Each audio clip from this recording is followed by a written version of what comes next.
Here we are back for part 3 of Punting Melbourne Style. I'm here with Trevor Lawson.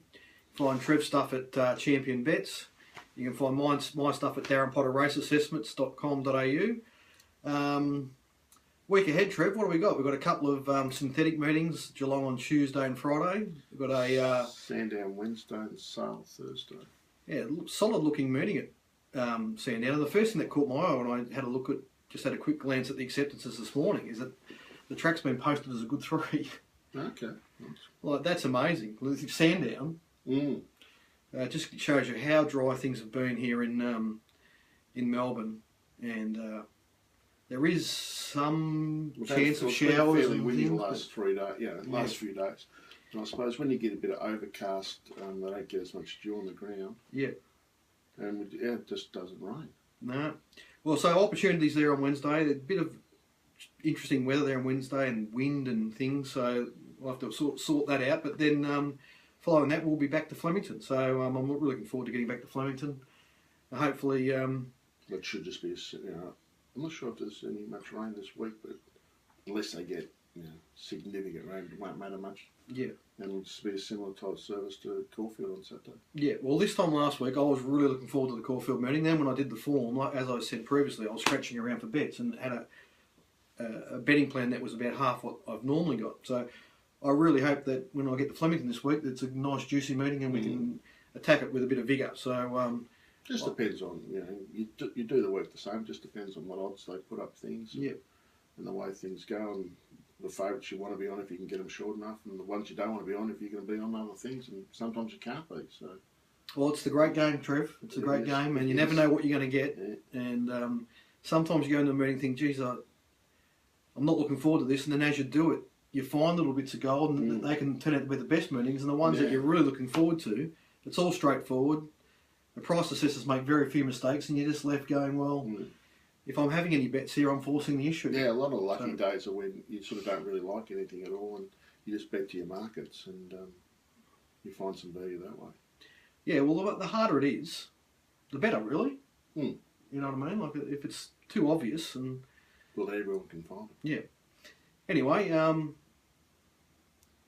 we're here, so I thought we'd do a part 3, even though we probably didn't need to, but hopefully we've still got some viewers left at this point. So I thought just interesting to have a bit of discussion of how racing's being covered at the moment with racing.com and the upcoming introduction of South Australian racing. And there on Saturday we saw the mounting yard, and they seem to go through their mounting yard analysts fairly... I think that Jayne, I think she's on holiday. Oh, Jayne's on holiday. She does, she seemed quite good at it. So. She's been doing a reasonable job. Yeah. And Lizzie prior to her, was generally. But I think they should use them more and not so much give the horses format, because everyone sort of seems to know the horses form. Yeah. So, and then they should be giving their opinions on how they look, not so much which of the favourites look good. Yes, and then you really want someone that sees the horses regularly and telling you how they paraded compared to how they normally parade. That's really what you want. And I think the temptation, or the what's the right word? The trend, I suppose, of these both Sky Channel and Racing.com is when they have a vacancy for one of these positions, spot for if someone's on holidays or whatever, if they change, they fall back to this idea of giving former jockeys an opportunity. So in Sydney they've had Kathy O'Hara and a few, several of the other former female jockeys. And one time now I remember Glyn Schofield getting a Guernsey. And then on Saturday we saw they had Dylan Dunn. Now, nothing against Dylan. Dylan's he's a fine young man. He was an excellent rider. So I certainly don't want to have my comments about him made personally. But his input from the mounting yard was meaningless. From my opinion, really for that sort of thing, like why would they have an ex-trainer or something like that? Someone that regularly looks at them in the yard, we can be a trainer. I mean, or an assistant trainer and who wants to earn some extra money on the weekend. There are lots of people that do these things, Trevor, that are very good at it. Yeah, well, I have someone look at it for me. It does quite, does a terrific job. And it's just another, as you say, another piece of the puzzle. You're just trying to, get a little edge. Yeah, well, from my point of view, one of the main reasons of watching racing.com is to have a look at them in the yard.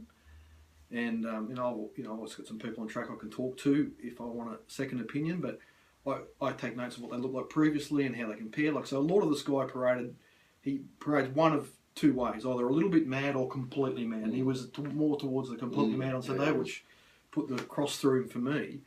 But if they start compacting the coverage with the introduction of South Australia, and you don't start seeing the horses till they're being mounted or they're going onto the track, that means that virtually means to me they're not giving us a mounting yard. No. And I hope that doesn't happen. When they were showing the Doomwood coverage, was sort of just ridiculous about crossing back with 2 minutes to go. They're recording it at least, so at least you were seeing them in the mounting yard, not after that. Because the punters will know, as soon as the jockeys mount, the horses start behaving differently. If you want to get an idea of how relaxed or wound up they are or whatever it is you look for in the mounting yard, you need to see them before there's a jockey mounted. So anyway, let's hope that racing.com get that part right. And Trev is just pointing out to me that on Saturday in South Australia there was a second meeting at Penola, and we were sort of hoping that doesn't mean when racing.com takes over the coverage of South Australia that we're going to end up with two... Well, the other thing that will happen too is, like, the clock is something at the moment. Sky Channel run the clock, Sky Channel run the business, so no doubt, they'll change the clock. I wonder if that's locked in concrete, if that's going to continue, because it was interesting to me anyway to listen this morning with the to and fro between Peter Volandis and Mike Simons that it's clear from Racing New South Wales' point of view that dates and races and whatever they're in control of, they're going to use to further Racing New South Wales' position. They're not. They see themselves in a competitive environment with Racing Victoria, and they're not going to cooperate. They're going to be competitive, and I think that's fair enough, to be honest. But that's up to them. And following those comments after Peter left the conversation, Mike said, "Well, it makes it fair game for us, and we need to wake up and have a look at all of our dates in the autumn and things like that, and see if we can return serve." So, well, there's a race on Saturday. I think Moe was on. I just noticed because Moe was on racing.com, and then I had Sydney on an iPad, and they were both racing at the same time. So, in the future, that might be the way, is just to have separate channels, and depending on what you want to watch, you put on the channel. Well, it seems like it's going in that path. It seems like Sydney and Brisbane are going to be on Sky, and Melbourne and Adelaide are going to be on racing.com, and do your best. I'm fascinated with, when I did form, really thoroughly in Sydney for must have been 7 years. And the last 2 years I haven't. I've only done bits and pieces here and there and rated meetings that mean things to me and so forth. And I'm amazed with how much I've lost touch with that group of horses. Like, honestly, I see the results in Sydney now, and I just don't know. 90% of the horses I've got no handle on whatsoever. And all the younger horses don't race for long enough. No. So, if anything's any good, they either get sold or they go to stud. So it's probably the only horses are the 7 or 8 year old geldings that are still working around. But I see a horse like Tim Martin had one win on Saturday up there. I can remember back in 3 or 4 years ago. He won I think it was the last race on Saturday, or the second last race. And I thought, wow, how are you still winning a Saturday race in Sydney? Which sort of gives me the feeling that the level in Sydney might have come back a little bit. Maybe it's not as strong as it's always been. Like, I think the very peak of Sydney is still superior, but there's a lot more chaffed up there now, maybe. They seem to, I don't really follow, I just do some ratings for the Saturdays, but they seem to have a lot more like benchmark or restricted grade races on a Saturday. They don't have as... Yeah, they've always had that. They've always had the benchmark system in New South Wales has a lot more steps in it. Yeah. And they even have benchmark 100s and 90s and 84s. They basically have a provincial race every Saturday as well on the highway. Yeah, well, that highway's a new thing in the last...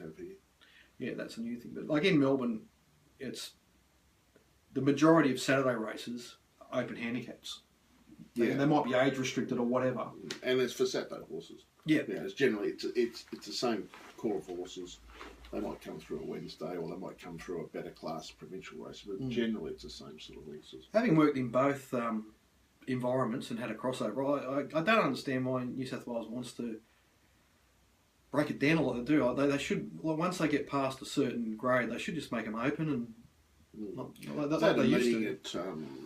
At Wyong last Thursday, I just had the TV on. I just saw Nathan Snow does a service for Champion Bets, and I was just looking through just had the races on at one stage, but they're all fields of 6, 7, and 8. Now, we sort of have full fields. We have a lot of horses. We have like terrible races, but we have a lot of horses. Well, I mean, there was 10 races there yesterday at Geelong, all big fields, and the structure in Victoria is very flat. You know, you can win a race at Mildura today, and then come to a midweeker, and if you've done well enough, you can compete. Yeah, Peter Moody took a moment to change to Murtara on Saturday, and it won a Group 1. So.